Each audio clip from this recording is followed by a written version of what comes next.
How's everybody doing? Yes. All right. Happy J-term. I think J-term is one of the greatest things God ever invented. It's the coolest thing. So I hope you're all enjoying it very much. Let me introduce myself. My name is Brock Elstro, and I am actually coming on staff at Carthage. I am currently in what's called the partnership development phase, which is where I ask people to give me money or be partners with me. And so it's a really fun time. I've been doing this for about 6.5 months now. And so I'm hoping in early spring that I will be at the threshold I need to be at in order to be here full time. And so I've been trying to get to know people slowly, and I've been contacting a lot of the leaders, and so leaders who probably got emails from me and stuff. And so I'm not very good with names, and so we'll start today. If you could all tell me your name at the same time, that'd be great. Ready? 1, 2, 3, go. Yeah. Thanks. It's so nice to meet you guys. It's great. And so that's just where I am. And so hopefully, as J-term progresses and spring semester starts, you guys will be seeing me more, and we'll kick Chad out the door. It'll just be us. No, I love Chad. Chad was the staff worker when I was a student, and so he's older. You can't tell by those dashing black blocks. So, anyhow, so I graduated in 2004, just quickly graduated in 2004. I was a large group leader of InterVarsity. I was the president of Gospel Messengers. I was also the secretary of Habitat for Humanity, and I also did 4 years of Kumbaya. And I was homecoming king all my senior year, so it's kind of an exciting year for me. So, and I decided to come back because I missed you all so much. So, I just wanted to let you know that I wrote this message in like one night. It's only got like 3 days head start. And so it's not going to be fun or entertaining because my jokes need about a week to percolate in my mind. I didn't have a week, so there's not going to be a lot of jokes, so you've heard them already. So, quickly, pop quiz, who brought a Bible? Does the app count? How many people have an app, Bible app on their phone? God on the go. I need a Bible, because I didn't bring one. So whoever can bring me their Bible, not app, first wins. Congratulations, she wins! Give her a round of applause! Yay, that's why she's a worship leader, because she has a Bible. This is the biggest one probably in the room. Cool. I might use a microphone. Can you hear me? Yeah. Is it okay if I not use a microphone? Yeah. Okay. Mike has to say it.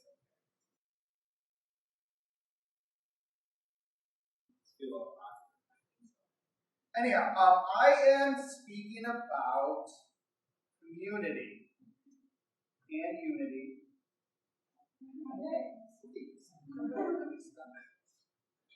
Alright, community and unity. So like I said, hopefully there's something in here that you guys can grasp, you get a hold of.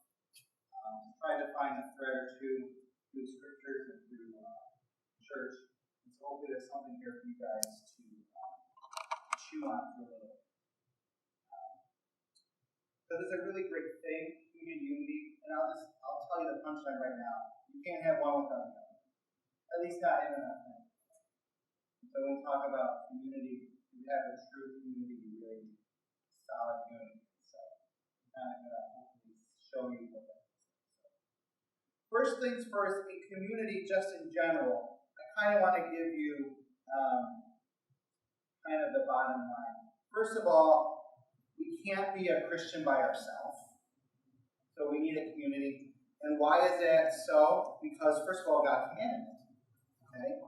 In Hebrews chapter 10, it says, don't stop meeting together. Okay? So meeting together in a community is required, can I say, required in Christianity? Okay? God wants us to do it. But then we also see it in Acts, when the church is forming after Jesus. gave us the Holy Spirit in church form, and it was a community together. It didn't all go off and had its own little Holy Ghost community parties. And so there is a community. But then we also see that throughout of church history, as the church expanded around Europe and eventually around the world, different communities within Christianity formed. And then obviously the Reformation and different denominations. So we've always had communities forming around the world. So we here at Carthage and InterVarsity are no different. This is our community. Because we have found that being a community, having a community, it works. It just works. Because God is present with two or three. There's lots of two and three. So he's here. Yay him. Okay? So as I get into the meat of this, I didn't pray. So you guys are going. Heavenly Father, thank you. Be present. May the words of my mouth and the meditations of my heart be acceptable to you, O Lord, my Savior and Redeemer. Amen. And I got 20-ish minutes. I'm going to set my alarm. I just got like a big sign, like 5-minute warning sign. Want to throw something at me at the 5 minute? Okay. Like a softball, like practice. Awesome.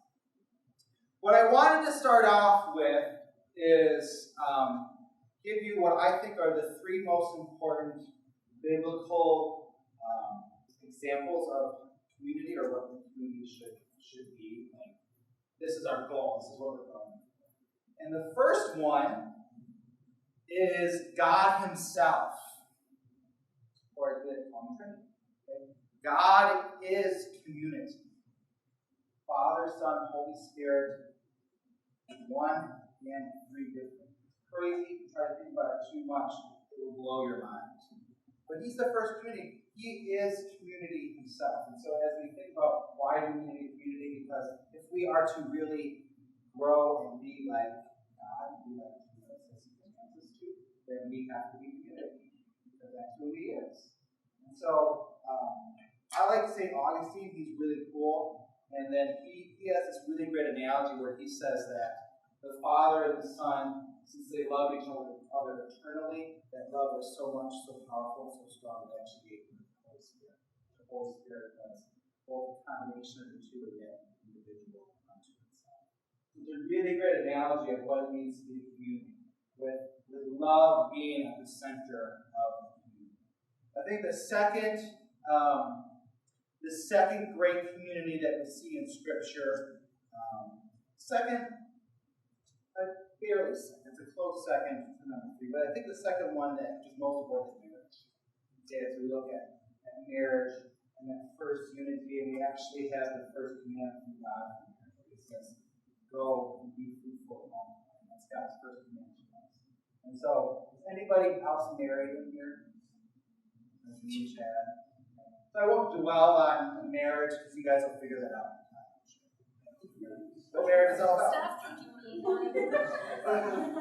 Well, one of the great things is that, obviously, if you read Ephesians 5, marriage is a metaphor for God's love in the church. But one of the great things that, just like Augustine's definition of the Trinity, just like marriage, the two love each other so much and so intimately that there is a manifestation of that love in a child. So that child is equally, totally a combination of the mother and the father, but yet is also an entity unto itself.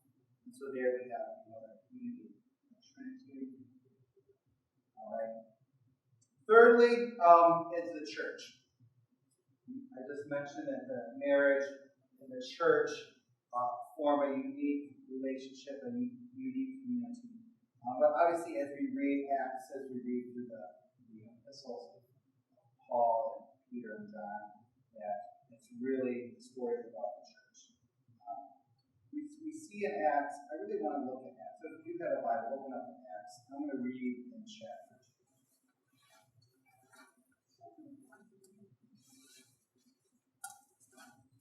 Acts chapter 2. I'm Let's start in verse 44.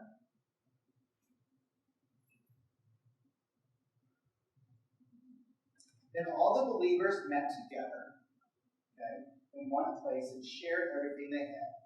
They sold their property and possessions and shared their money with those in need. They worshiped together in the temple each day, met in homes, the Lord's Supper, and shared their meals with great joy and generosity. All the while praising God and enjoying the goodwill of all the people. And each day the Lord added to their fellowship those who were being saved. So that's the example of that first Christian community, which we call church. And comparing it to the other two, we have that love. That sacrificial love where they would sell the things and give it to each other, they would share, so that everybody would not have any need. So we have that love. And then we also have that sense of birthing, of being fruitful in that love. Because the Lord multiplied their numbers. And so that's kind of one of the main pieces that I want to focus on. As we grow in unity and community, we will be fruitful and we will multiply. As InterVarsity, as we grow together, as we unify, as we become an authentic community, we will multiply. This just happens naturally. God will bless us with numbers. He always has.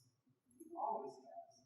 And so as we look at the church, as we look at marriage, as we look at who God is in His essence, we see that as the love and unity and community grow together, it's just natural that there will be fruit and there will be multiplication. And so, if there's one piece that you take from this, I hope that you take it. All right? I wanted to go through quickly now, and I kind of touched on this a little bit already, just kind of extrapolate a little bit more for you, the Christian community. I think that there are three key components to authentic Christianity. Not just the community in general, because we're all part of the community, but what makes a Christian community a Christian community? Okay? And I pretty much touched on all of them. The first one is unity. So what do we mean by unity? Or what is a union? Union, I think, has two components. One is there's a level of intimacy, a level of opening up and exposing ourselves, of vulnerability, getting to know each other. All right? It takes a level of humility because you're letting down your defenses. You're allowing yourself to be loved. People who have been abused or neglected in some part of their life, they have walls that they put up. They can't love them, so they have problems with it.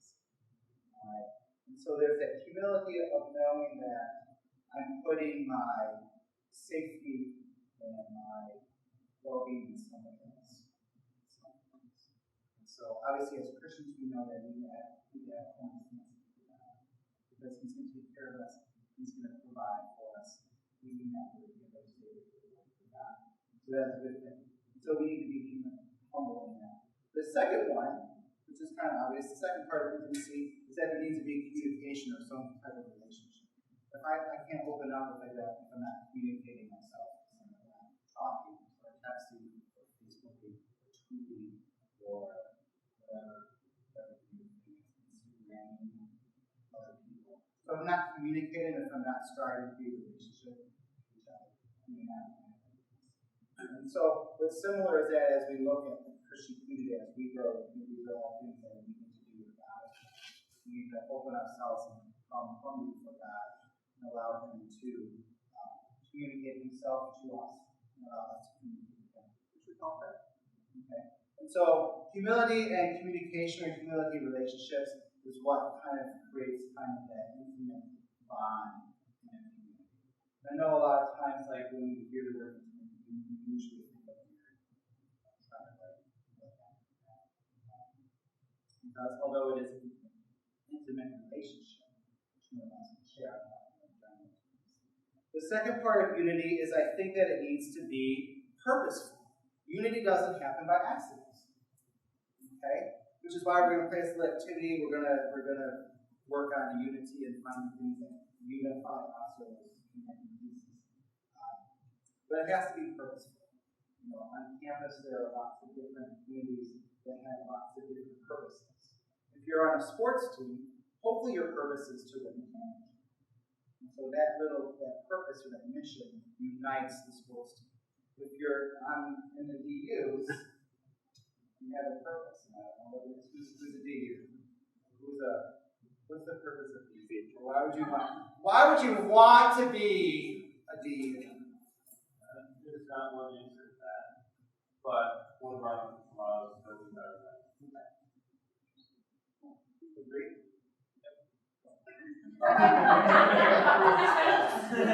Awesome. So there's a purpose. You go in and you have and that purpose unifies us. I want to be a better man, so I'm going to be a DU, and then everybody agrees on that. So there's that purpose. It's purposeful, all right? Hopefully, and then I wanted to make one that's community that's needed for authentic. If you didn't have your purpose, it wouldn't be very much of a community. You would just all right. The second part of what makes a Christian community is sacrificial love. We saw that in Acts where they were selling and giving to each other. We see that with Jesus. He sacrificed them. That's what I would do. He loved us and sacrificed himself for us. And when we accept that great gift, then we can enter into the unity of Christ. So we have sacrificial love in you. When we reciprocate that in our communities, we have a supernatural. And thirdly, is fruitfulness. We will know that we have reached an authentic Christianity when we see ourselves being multiplied.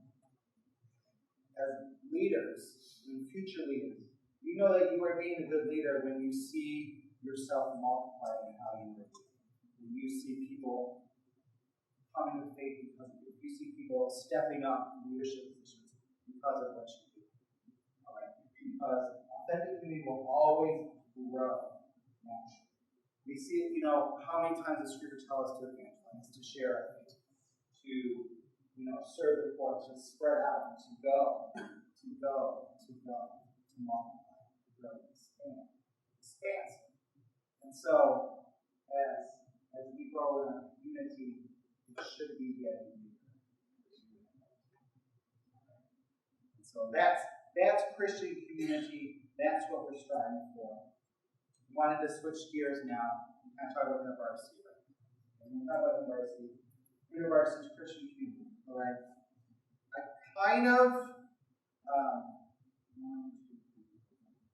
have 5 sort of communities within InterVarsity world that I want to focus on.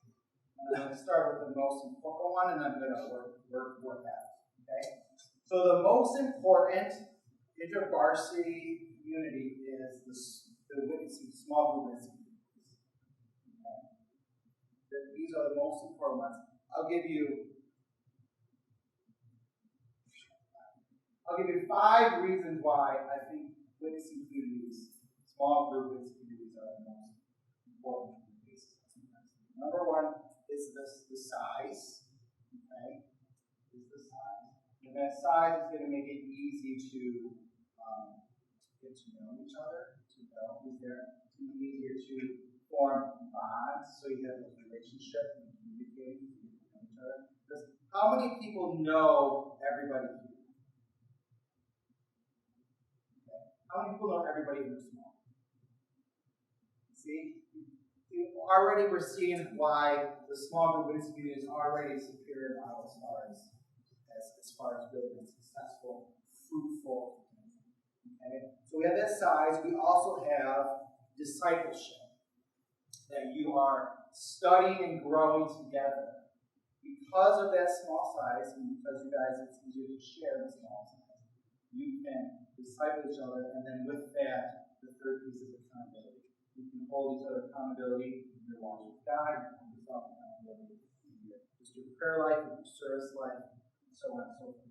And so those 3 pieces is what makes the size of the small group community really great. The 4 pieces of community, like I talked about, we saw part of the community components, and then out of that community, the fifth part is evangelism. A small group community within a larger community campus is strategically placed to evangelize. And so that's that inner, sort of that inner circle. The most important community is in all of your witnessing communities. Right? That's what I would say is this: the next ring out. I would actually say that the next most important is the community that you are witnessing to, or the community that the witnessing community is part of. So if your witnessing community is in Denmark, your next important community which you should be building community in is Denmark. If we have a witnessing community in the science department, or science reviews, all right. Your next level is going to be your community witnessing. So you want to be building those relationships with that community. Because that's what you're doing. And you already have a connection because you already live together or you're already starting the same thing. So it's already that much easier than going to someone to try to form a relationship with someone you don't even know. So other people you know already. You already have that connection. Really great. Really awesome. Really, really, really great. That next level out, so we're on that third level, third ring, as I would say is the next level is probably the InterVarsity community as a whole, like what we are right now, the large community. So after you're building the relationships with your communities, to the next level, getting to know people's room. Which is why we're doing this activity.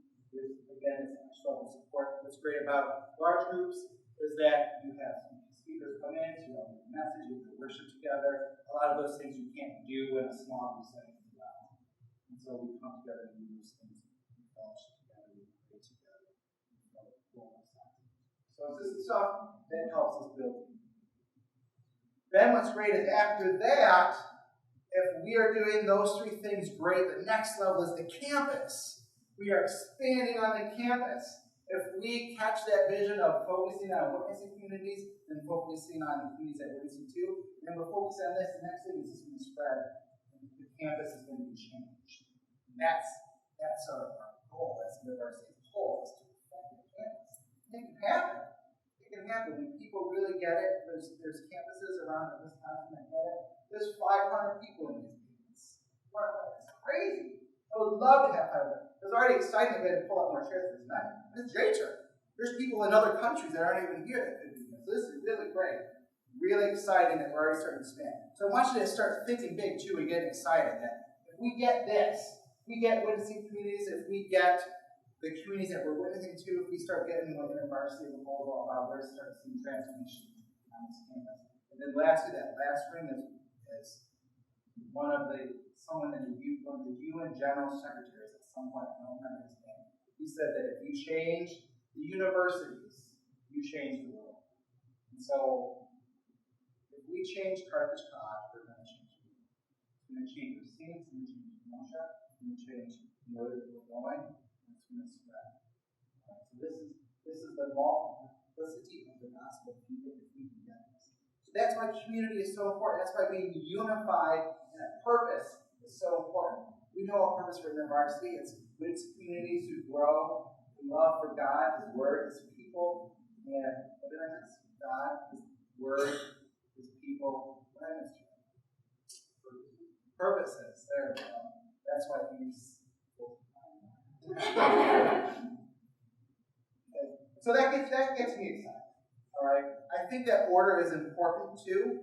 If we starting with the small groups, if we just start with the community that we're supposed to be witnessing to, if that's where we start, you kind of just take that on, and you kind of get lost, and you just kind of lose your roots, and that's kind of what happened in the past. We have people, especially student athletes and other terms of sororities, there wasn't that small group connected, and so individuals go in and then, oh man, I'm going to witness to, the soccer team or whatever, and then they will leave them. So, small group. And then if we start here in the large group, which is what InterVarsity has done historically up until about 10, 13 years ago, is that it's very hard to disciple people in such a large group. It's hard to have intimate community with so many people. It's it's hard to evangelize because there's so many people who have to go. And so it just didn't work very well. And we didn't really see growth. We didn't see that multiplication of our folks who were larger. So that's why we went to the small groups, and now we're seeing them grow. So very, very exciting time, guys, and I really want to stress that out. It's really exciting for me to be here and to be with you guys. It's good exciting for small groups. If you're not getting one, if you're not in a ways that you need to get one, because that's where the action's going. That's where the cool stuff is happening. So hopefully that you can get in touch with somebody. And who's our small group coordinators here, not here? If you're a small group leader, can you just raise your hand? Yeah, small group leaders, stay your hand. Woo, yeah, look at all those people. Yeah. That's what I'm talking about. So that's really important. Small group leaders. Great. What time am I at? Perfect. 1 more minute. I wanted to touch on one more quick thing by another thing why small groups are so important, because there is a false religion in America, really in Western society, that small groups are really not. And I gave it this really cool name. Okay? It's called individualistic, moralistic, therapeutic deism. Okay? It's kind of a mouthful, but let me break it down. It's individualistic because it focuses on the individual and not the community. So right there, you're already breaking that chain that has on so many people. Alright. If you are going to be a loner in this world, you're going to be very sad. If you are not thinking of yourself, you're going to be very sad. So being a small group breaks that one of those four chains of this religion that's plaguing us.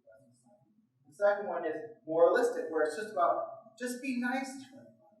Everything will work out. We'll answer the fears and know the things. Right? But in those small group communities, we have that accountability and discipleship. That we're going to see God's truth in His Word, that we will learn, and that's going to transform us. So it's not just about being a good person, but it's about loving radically and transforming the world around you. So the third one is therapeutic, where you're just in therapy and you just feel good. Because it's just about feeling good. You know, we get these. You just feel good. So again, accountability, discipleship, and then deism is just saying whenever God works for you, He works for you. As Christians, we know that God is God. He's the man. He's the dude. Jesus is where it's at. We can't reach heaven by ourselves. Right? We're sinners. That's just the way it is. And so we need that perfect sacrifice of Jesus, perfect man, perfect God. He paid the price for us. And we can enter into a supernatural, authentic Christian community. And that the power of the Holy Spirit, when we accept that great gift, will transform us. And then transform this community and possibly transform the world. So it's very exciting that it's not just any God, it's not just any community, it's the Christian community, the church. That is God's beautiful transforming world. And so I'm glad that you are all here, that you are saying, yes, I want to be part of this. This is exciting, good for you. So I encourage you, and I'll continue to pray for you, and I'm working there. That's pretty fun. So pretty exciting times. So it took me 2 days to write that, so hopefully you got something out of that, right?